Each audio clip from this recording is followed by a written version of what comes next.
여러분 안녕하세요. 여의도 펀드매니저 TV. 오늘은 다음 주 어떤 전망을 하는 전 단계로 금리가 갑자기 상승해서 올라왔죠. 인터레스트 레이트, 금리가 상승한 원인은 뭐고, 향후에 우리가 금리 전망을 어떻게 봐야 될 것인가, 또 금리는 또 주가에 어떤 영향을 미치고 어떤 종목을 또 사야 되는가 팔아야 되는가, 이런 것들이 막 섞여 있는 것 같아요. 따라서 지금 금리 상승이라는 이 악마 괴물을 만났는데 그 속살을 하나하나씩 한번 같이 풀어보도록 하겠습니다. 금리 상승의 원인 및 향후 전망 출발합니다. 이제 금요일 오늘 새벽에 끝난 미국 증시를 보면 다우는 마이너스 1.63, 나스닥은 마이너스 1.63, 똑같네요. 네, S&P 500도 1.54, 거의 약간 패닉 상태는 아니지만 상당히 생각보다도 많이 하락한 모습, 끝자리를 돌려내지 못하는 그런 약세적인 모습이 강하게 나타나는 그런 모습을 보였다. 그 원인을 여러 가지를 뜯어봤더니 금리 상승이 가장 큰 죄인이더라. 그 원인과 향후를 어떻게 우리가 이걸 봐야 될지를 한번 알아보도록 하겠습니다. 이제 여러분들이 잘 알다시피 이 금리라는 함수는 10년짜리 금리를 보고, 금리라는 함수는 성장력, 물가, 수급, 통화정책, 지금은 통화정책 공포가 들어가죠. 트럼프 정책의 우려. 크게 하나, 둘, 셋, 넷, 네 가지의 함수로 되어 있다. 여기에 다양한 요인들이 붙어 있지만 이 모든 것들이 3중고, 심지어는 4중고가 나타나더라. 성장력도 높고, 물가도 높아지고, 수급도 안 좋고, 통화정책 공포도 들어가고, 결국 미국의 금리를 움직이는 큰 네 가지 팩터 요인이 잠잠하다가 어느 하나들이 불쑥불쑥 나타나다가 이제는 모두 다 3중고가 4중고가 동시에 나타나는 그러한 최악의 상황으로 모습이 가고 있다. 이게 이제 기본적인 생각이죠. 특히 오늘 새벽에 끝난 미국 금리의 핵심은 노동시장과 고용시장에서 괴물, 짐승이 나타난 거죠. 오늘 이제 상승하는 이유를 보면 국제유가가 급등세를 보이고, 금리가 급등세를 보이고, 12월 고용지표 예상보다 훨씬 뜨거웠다. 비농업 신규 고용도 전월 대비 25만 6천 명이나 상승하며 예상치 21만 1천 명을 넘어갔다. 실업률도 4.1%로 시장 예상 4.2 모두를 넘기는 그러한 원인이 아니라 고용 서프라이즈가 나타나면서 이건 경제에 너무 좋은데 역설적으로 주식시장에는 악재로 작용을 했다는 거죠. 그래서 오늘 많은 그 자료들을 쳐다보다가 박종훈이라는 KBS 기자 출신 그분이 유튜브에서 쓴 이야기들을 먼저 보는데, 왜 이렇게 금리가 크게 상승을 하느냐, 그분 이야기를 보면 이게 이제 미국이 1965년부터 장기금리를 쭉 이야기를 하는데 2020년을 지나면서 코비드 이후부터는 이렇게 살짝 금리가 올라오는 모습이 나타나는데, 여기서 마이너스 금리까지 갈 수 있다라고 예상하는 시대를 지나서 이제 금리가 본격적으로 턴 올라온다는 상승의 시계열로 보면 크게 보면 그렇다는 거죠. 최근 미국 국채 10년짜리도 4.76일까지 상승하는 그런 모습, 거의 3.5까지 갔다가 이렇게 올라오는 모습이죠. 자, 그러면 미국 국채만 올라오는 게 아니라 이게 독일 국채인데 2020년, 21년만 해도 마이너스 금리다 않습니까? 마이너스 0.5 금리했던 독일 국채도 2.567로 이렇게 상승하는 모습, 미국만 상승하는 모습이 아니라는 거죠. 그래서 어제 발표된 고용 지표를 보면 미국 민간 비농업 고용 변화가 22만 3천 건, 전월 19만 4천 명에서 이렇게 올라오는 거죠. 네, 변치 않는 강한 모습. 미국 실업률도 4.1, 전월 4.2에서 4.1, 네, 4.2 정도 그대로 유지할 줄 알았는데 더 떨어지는 모습. 실질 임금도 MOM으로 전월 대비 0.3%나 상승하는 모습. 고용의 질도 좋다는 거죠. 네, 미국 전년 대비 시간당 평균 임금도 3.9, 크게 떨어지지 않는 모습. 그래서 ISM 제조업과 서비스 모두 개선해내는 모습, 얼마 전에 발표된 ISM 제조업과 서비스 지수 모두 개선된 모습을 보여주고 있죠. 네, 이 이제 검은 막대기가 2024년 11월 31일, 그 다음에 여기가 이제 12월 건데, 그렇게 다들 비슷하거나 나쁘지 않는 모습, 이런 모습들이 ISM 서비스 세부 지표에서도 나타나는 모습. 굉장히 미국이 생각보다도 강한 경제 성장력을 보여주고 있다. 얼마 전에 발표된 졸2의 구인 건수도 809만 8천 건으로 바닥을 치고 올라오죠. 네. 실업자가 9월 대비 증가했음에도 구인 건수, 실업자 비율도 구인 건수가 1배를 넘어서는 모습. 그러니까 어느 정도 능력 있는 사람들은 취직은 충분히 할 수 있다는 미국의 경제 상황이죠. 반면 한국 국채는 이렇게 지금 하락을 하고 있습니다. 2.552. 한국 국채도 미국의 영향을 많이 받긴 받는데 우리나라는 계속 기준금리를 지금 내리고 있는 상황이고 경제가 안 좋은 상황을 반영을 해서 한국의 기준금리는 미국과 유럽과 달리 내려오고 있습니다. 여기에 이제 폭탄을 안고 있는 부동산 문제를 해결하기 위해서 의도적으로 한국은행이 이제 금리를 내리고 있다 이렇게 봐야 되는 것 같습니다. 제가 그 박종훈이라는 그 기자분의 유튜브를 자주 보는데 가장 또 미래를 잘 설명하고 나름대로 논리가 있어서 공부도 많이 하신 분이어서 좋아하는데 그분의 논리를 잠깐 다시 가져오면 그분은 세계적인 과잉 저축 시대가 끝이 나가고 있다. 중국의 저축률이 2000년 38%, 2005년 46%, 2010년 50.7% 저축이 늘어나면서 늘어난 저축을 미국의 안전자산에 투자하는 달러나 국채에 중국 정부가 투자를 했던 시대가 2020년대 초반까지는 가능했다. 그런데 2020년이 넘어가면서 중국의 저축률이 뚝뚝 떨어진다는 거죠. 네. 이게 이제 문제의 핵심 발단이다라고 그분은 분석을 하는 거죠. 상당히 동의합니다. 특히 그분은 3차 과잉 저축의 시대가 문제를 크게 일으켰는데 2020년에서 22년 이게 코비드 때이지 않습니까? 코비드 때 트럼프와 바이든이 돈을 갖다 동시에 뿌린 거죠. 엄밀히 말하면 저축이 아니라 무제한 돈 살포시켰다. 연준의 양적 완화로 5조 달러를 찍어서 돈을 공급을 했다. 그 부작용으로 글로벌 인플레이션을 야기시켰고 그 인플레이션을 잡기 위해서 금리를 올렸는데 그렇게 해서 따라간 금리가 내려올 줄 알았는데 또 인플레이션이란 공포, 경제가 생각보다 좋으면서 금리가 내려오지 않는 그러한 상황, 저는 예상치 않는 상황이 지금 벌어지고 있는 거죠.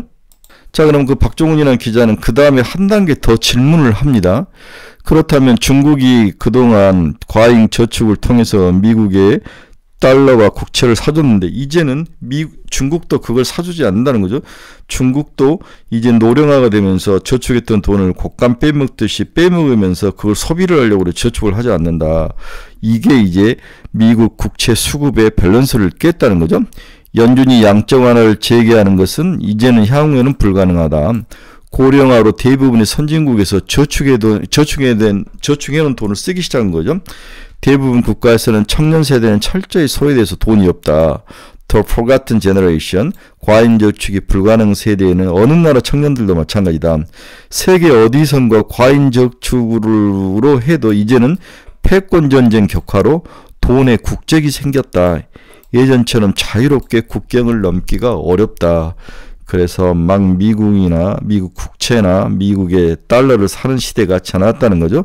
거기에 트럼프 정부가 나서면서 세계 어느 나라도 이제는 긴장을 하고 막 돈을 갖다 미국으로 퍼붓질 않는다. 미국이 자국에게 어떤 전략을 쓸지를 모르기 때문이죠. 불확실성. 미국 국채 부채가 얼마인지는 모르지만 36조에서 37조 달러는 될 것이다. 이렇게 부채가 3조, 4조 달러 하다가 이제 36조까지 부채가 늘어난 거죠. 또 박종훈 그 기자는 저성장이면 당연히 저금리다. 이 공식이 깨진 이유는 뭘까? 성장률이 낮으면 낮은 금리에 돈을 빌려서 돈을 벌 수는 없다.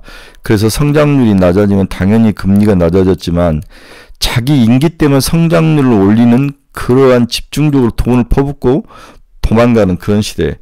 바이든도 4년 텀밖에 못하고 그 다음에 트럼프도 4년 집권하고 쉬었다 4년 집권하고 트럼프도 이제 마지막이지 않습니까? 한 번 더 할 수 없는 상황.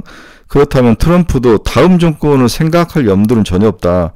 자기가 하고 싶은 것들을 막 쏟아붓고 도망가는 것밖에 없는 거, 임기를 마치는 방법밖에 없는 거죠. 이런 것들이 돈을 더 풀 수밖에 없는 그런 구조적인 요인, 이런 것들이 채권 금리를 올리는 요인으로 작용할 수밖에 없는 그런 구조적 맹점이 있다는 거죠. 그래서 이분은 결론적으로 무슨 이야기냐, 어느 누구 하나가 반드시 부러진다. 굉장히 동의한 말입니다. 저는 양털깎기를 미국이 할 것이다. 어느 하나를 박살을 내서 다시 플라이트 퀄리티 안전자산으로 돈이 돌게 만드는 전략을 분명히 할 것입니다. 그래야 미국 채권으로 돈을 다시 들어오고 미국 달러로 돈이 들어오고 중국도 그렇고 어느 나라도 그렇고 미국 자산이 제일 안전하다. 이러한 가정과 흥행을 하기 위해서는 양털깎기가 있는데 거기에 지금 타겟이 된 게 중국, 영국, 스웨덴, 프랑스, 독일, 한국. 한국이 가장 쉽게 피스 오브 케이크이지 않을까 그런 생각이 드는 거죠. 그래서 제가 고민하는 것은 무서운 것은 미국이 자신들의 국채를 팔기 위해 누군가 희생양을 삼을 것이다. 즉 글로벌 시장에 크레딧 공포를 일으키던 그 누나 한 국가를 박살을 내면서 미국 달러와 미국 국채가 가장 안전한 자산이구나. 이 핀포인트를 툭 치야 되는데 그 전략을 쓸 가능성이 높아 보인다. 왜 그러냐면 지금 미국의 그 정치적 리더들은 다 이런 생각들을 충분히 할 수 있는 놈들이라는 거죠. 그죠? 그런 가능성이 매우 높아 보인다. 부자 국가이면서 가장 약한 정치적 고리로 문제가 심각한 한국이 이들의 양털깎기에 타겟이 될 확률. 이 확률이 저는 개인적으로 제일 공포스럽고 무섭지 않을까 이런 생각을 일단 크게 해봤던 거죠. 그래서 최근 미국 국채금리가 상승한 이유는 첫째, 구조적으로 미국 국채를 사줄 수 있는 나라가 없다. 그 다음에 트럼프 정부가 들어서면서 이걸 더 확실하게 만들고 있다. 두 번째로는 미국 경제가 생각과 다르게 너무 좋다는 거죠. 네, 금리를 상승시킬 수밖에 없는 그러한 구조. 여기에 의외로 수급까지도 망가지는 모습이 나타났다. 이게 이제 구조적으로 미국 금리가 상승할 수밖에 없고 그리고 미국이 과거에 사용했던 양털깎이 풍성한 양을 잡아서 그 양털을 쓱쓱 깎아야 다른 사람들에게 교훈이 될 수 있고 미국 국채와 미국 채권의 달러의 안전한 모습을 보여주는 플라이트 퀄리티를 귀환하는 정책을 반드시 쓸 것 같은데 한국이 거기에 먹이 희생양이 될 가능성이 높아 보인다. 이게 이제 제가 보는 첫 번째 시각이죠. 두 번째는 구체적으로 수수께끼 커넌드럼, 네. 왜 기준금리를 내렸는데 시중금리는 올라갈까? 이 수수께끼는 왜 발생을 하는가? 이 부분을 좀 더 미시적으로 알아보도록 하겠습니다. 여러분이 커넌드럼이라는 단어 이제 자주 나올 것 같아요. 시장 금리는 오히려 기준금리 인하가 개시됐는데 이 시기와 비교해서 금리가 올라가 버렸다는 거죠. 특히나 장기 영역의 금리가 큰 폭으로 상승했는데 지표금리 10년짜리 금리가 저점 대비 100bp가량 상승한 것 외에도 20년분이나 30년 구간의 금리도 역시 유사한 상승의 모습을 보였습니다. 과거 앨런 그리스판 전 연은의장이 그때는 반대죠. 기준금리를 인상했는데 불구하고 오히려 시중금리가 하락하는 그것을 사현상을 보고 커넌드럼 현상, 추수격극이라고 이야기를 했는데 지금은 역현상이 나타나죠. 금리를 인하했는데 실질금리가 올라가는 모습이 일어나는 반대 커넌드럼 수수께끼 현상이 나타나는 거죠. 시장은 이처럼 기준금리 인하에도 불구하고 시장금리가 상승한 원인들에 대해서 첫 번째는 인플레이션 우려가 여전히 숨어있고 그걸 트럼프가 가중화 더 무게를 늘리는 모습, 수급부담 등과 같은 몇 가지 금리 상승 요인들을 이야기하는데 수급에 대비한 부담이 최근 금리 상승의 가장 직접적인 원인이다라고 대부분의 결론을 내고 있습니다. 또한 시장에서는 현재의 금리 상승의 상황이 수급에 대한 부담에 크게 작용했다며 트럼프 행정부 출범 이후 실제 국채 입찰 등의 닷새 수급 변수가 구체화되면서 즉 이 말은 수급이 가장 큰 문제이고 현재 이 아이러니한 금리 상승의 원인을 여러 원인들을 다 밟아보죠. 핵심자가 나는 수급의 문제인데 막상 이제 이번 25년에 돌아오는 수급에 대해서 미국 정부가 손을 놓고 있지는 않을 것이다. 뭔가 수급을 개선시키는 전략을 사용한다면 의외로 금리는 단기적이진 않지만 중장기적으로 하락할 가능성도 있는 게 아니냐. 또 이렇게 보는 애널도 있다는 거죠. 자, 왜 수급이 문제였느냐? BEI 지수에 비해서 텀 프리미엄이 더 크게 반등하다. 우리가 금리라는 것은 금리, 인터레스트 레이트, IR 속에는 텀 프리미엄, 그러니까 기간이 장기금리일수록 더 높게 이제 펌 프리미엄이 가중되는 것과 그 안에 또 인플레이션, BEI 지수인데 BEI 지수 이 두 개가 이제 금리를 형성하는 가장 큰 요인은 여기에 이제 경제 성장률과 성장률과 그다음 화폐 유통 속도 이런 것 등이 이제 금리를 형성하는 원인인데 우리가 이제 텀 스프리드보다는 이 BEI 지수가 혹시 인플레이션 지수가 너무 과하게 반영이 돼서 금리가 상승하고 있는 게 아닌가 이렇게 봐서 BEI 지수를 한번 봤다는 거죠. BEI 지수. 그럼 BEI 지수는 뭐냐? 이 BEI 지수는 Flag Even Inflation의 줄임말로 미래 인플레이션 기대치를 보여주는 지표이다. 명목금리와 실질금리의 차이를 통해 그 값을 계산할 수 있다. 이는 연평균 기대 인플레이션을 추정하는 값이 된다. BEI 계산 방법은 명목금리에서 실질금리를 빼면 그게 채권 속에 숨어있는 기대 인플레이션, 금리 속에 숨어있는 기대 인플레이션이다. 이렇게 봐야 되는 것 같아요. 10년짜리 BEI 지수는 10년 국채 수익률에서 10년 팁스, 인플레이션 연계 채권 수익률을 빼면 BEI 지수 그 안에 과연 인플레이션, 기대 인플레이션이 어느 정도 들어가 있는가 이렇게 우리가 예상을 할 수 있습니다. 이게 BEI 지수의 기본 개념이죠. 자, 그럼 최근에 채권 금리 속에 BEI 지수 움직임을 한번 보면 그렇게 높지가 않다는 거죠. BEI 지수를 한번 살펴보면 그렇게 높지가 않는데 이게 이제 BEI 5년 지수, BEI 7년 지수, 10년 지수를 보면 과거 제일 높았던 2023년 4월 정도 그보다는 살짝 낮은 그런 기준 수준이죠. 물론 올랐는데 이게 이제 금리를 폭등시킬 만큼 그런 요인이 아니다. 즉 기대 인플레이션은 시장 금리 상승의 원인일 수는 있지만 그렇게 모든 것들의 목줄을 쥐고 움직일 그런 요인은 아니다. 이렇게 현상학적으로 일단 우리가 결론을 내볼 수 있습니다. 두 번째, 장기금리를 움직이는 속에는 텀 프리미엄, 기간 프리미엄이라는 거죠. 기간 프리미엄이라는 것은 금리가 늘 장기금리일수록 우상향한다는 걸 가정해서 1년짜리, 2년짜리, 3년짜리 이제 이 금리, 이 프리미엄이 이제 텀 프리미엄인데 장기 금리로 갈수록 텀 프리미엄이 좀 높는데 이 텀 프리미엄이 형성이 돼서 BEI, 즉 인플레이션에 대한 기대보다는 텀 프리미엄, 향후에 경기가 아주 좋거나 그 다음에 돈을 빌려 쓰기가 어려울 정도로 경기가 호황이 좀 되거나 은행들이 이제 가부여이치를 하고 이러한 가능성, 미국 경제의 펀더멘탈, 미국 경제의 고용, 미국 경제의 임금 상승 이런 것들이 텀 프리미엄을 형성하는 요인인데 이 요인이 훨씬 현재 미국 금리 상승의 주 요인이 되고 있다는 거죠. 그래서 미국 금리 속에 들어가 있는 기간의 텀 프리미엄이 이렇게 올라오는 모습이 굉장히 전고점을 뚫고 올라왔다는 거죠. 그래서 현재 미국 금리의 상승은 미시적으로 보면은 기대 인플레이션보다는 고용, 그 다음에 임금 상승 이런 것들이 훨씬 더 수급 이런 요인들이 더 많이 반영이 돼 있다. 이렇게 이해하는 게 맞을 것 같다는 거죠.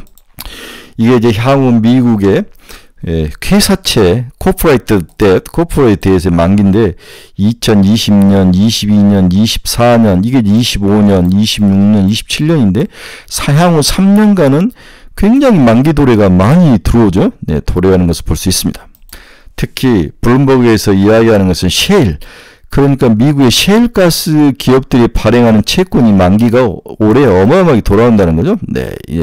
얘들이 크레딧이 거의 쓰레기 정크본드 트리플 B 마이너 이하가 정크인데 이 정도의 등급을 가진 채권들이 만기가 들었는데 트럼프 정부가 이들을 받아내지 않으면 상당히 어려울 것이다. 그렇다면 결국 금리를 인하를 시켜야 되는데 이것도 굉장히 문제인데 석유값을 살짝 올려주거나 그 다음에 금리를 좀 낮춰서 이들이 자연적으로 만기 재투자, 재차안을 발행하도록 만들지 않으면 이 부분에서 문제가 발생했다.